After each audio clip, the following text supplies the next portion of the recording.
So I wanted to talk about depression a little bit. Uh,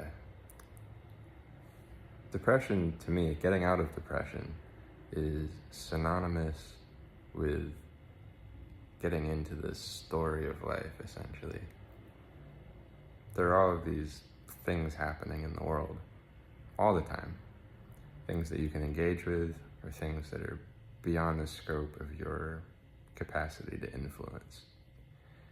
And all of these things essentially need to be integrated into you psychologically in order for you to feel okay. You have to understand your place in the picture of the greater world, and it has to make sense to you.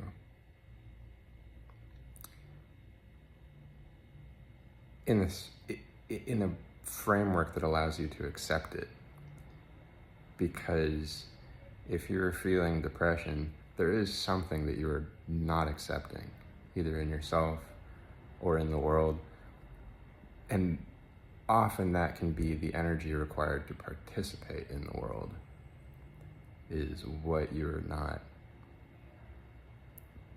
finding the capacity to produce for whatever reason, because you're brought down by the idea that circumstances are not ideal. But when you can embrace the fact that circumstances don't fit the ideal that you have created for them, in the sense that there is a certain ideal that you hold in your mind about things. And if that ideal cannot be met by the world, it doesn't mean that there isn't a relationship that you can have with the world where you have the desire still to participate in your fullest expression as a person. So that's, I think, the most important part of feeling good, essentially, is,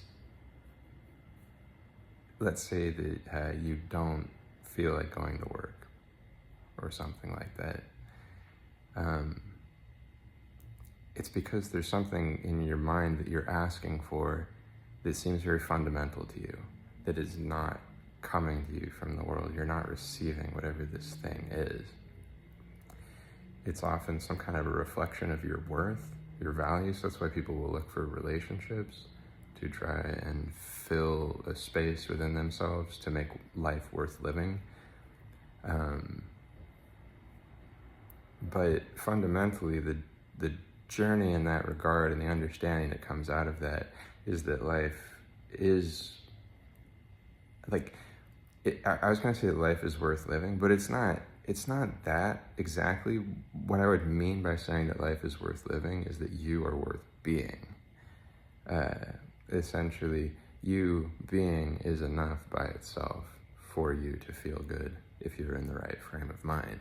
And that is independent of circumstances. It doesn't matter how things are. You can have a healthy experience of yourself mentally.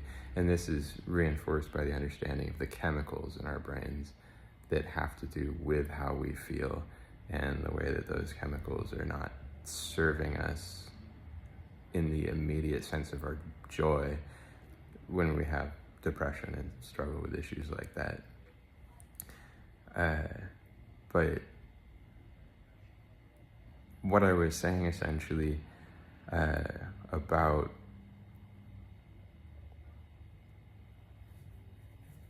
the story structure of life and finding your relationship to that story structure is that, let's say there's something terrible that happens in the world. You say somebody is suffering tremendously in another country, and I'm sitting here trying to enjoy my life to whatever degree I can. But that suffering is so overwhelming to me. It's just unconscionable to the point that I cannot be happy myself. what you can do from that point is to understand that that is the world. And it doesn't really require you to match the state of the misery of that world in order to be able to participate in life. It's the fact that you're trying to participate in life that causes you to feel like you don't want to, in that case. But another aspect of that participation is just understanding that let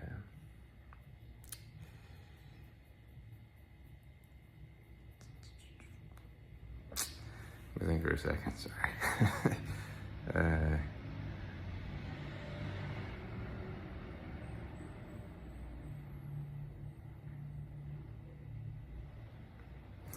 Another aspect of that participation is just understanding that your relationship to events that are occurring, that are unjust, doesn't have to be, it's that your relationship to events that are occurring that are unjust is just that you see the injustice in them.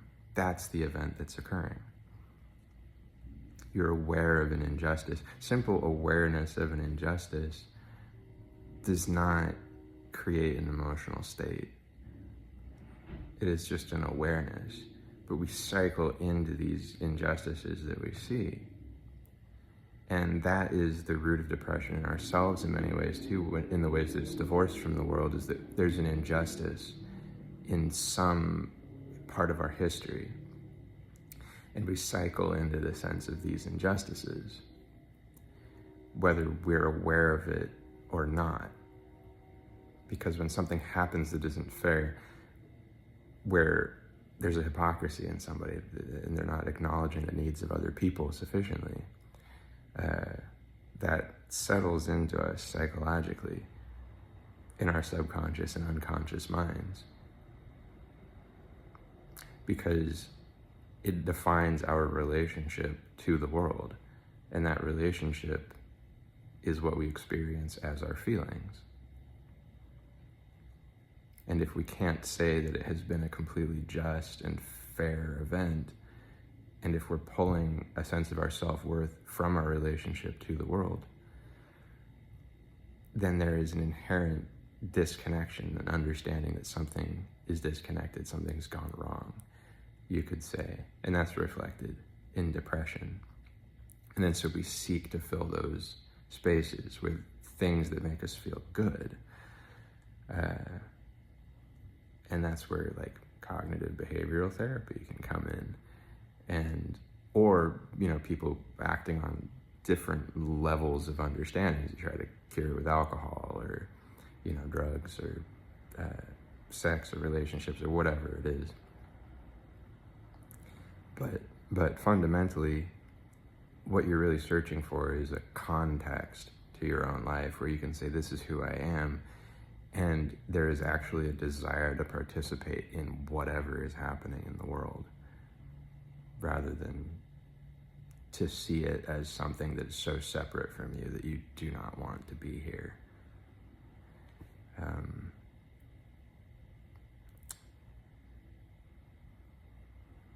And that requires some resilience occasionally. It requires you to be able to look deeper and to find what is there. And to be willing to keep looking for something to be there, and to keep knowing that there is something there to find in the world for you.